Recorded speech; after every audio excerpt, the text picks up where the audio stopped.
মানুষ মানুষের জন্য, তোমরা আবারও প্রমাণ করে দিলে মানুষ মানুষের জন্য। কি বলতো, এসিআইটি যে প্রতি মাসে 10,000 টাকা ওষুধ লাগে, তো তিনাকে আমি একটা ঝালমুড়ির দোকান করে দিয়েছি আমার দোকানের সামনে। তো একটা কথা কি বলতো, কালকে দোকানে ব্যবসায় লাভ হয়েছিল 300 টাকা, তো টোটালে ক্যাশ হয়েছিল আমাদের 1730 টাকা কালকে।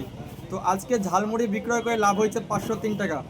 আর একটি ছেলে কি বলতো, বাড়ি হচ্ছে, বাড়ি কোথাও জানি না, তার নাম হচ্ছে কালু শেখ। তিনি ফোনপে দিয়েছে 100 টাকা তিনাকে ওষুধ কেনার জন্য।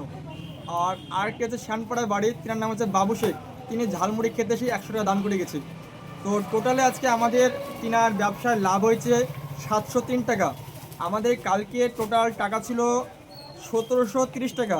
আর আজকে সেই টাকাটা লাভ সহ টোটাল, মানে টোটাল লাভ সহ হয়েছে 1430 টাকা।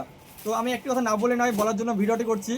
মানুষ মানুষের জন্য এই ছেলেটি প্রতি মাসে 10,000 টাকা ওষুধ লাগবে। আমি চাই তোমরা প্রতিনিয়ত এই ছেলেটির পাশে তোমরা সহযোগিতা করবে, যতটুকু পারো, 2 টাকা হোক 5 টাকা হোক। আর তিনার কাছ থেকে ঝালমুড়ি খেয়ে 2 টাকা লাভ দিয়ে তিনি যেন সুস্থভাবে চলাফেরা করতে পারে, তোমাদের কাছে এতটুকুই চাওয়া।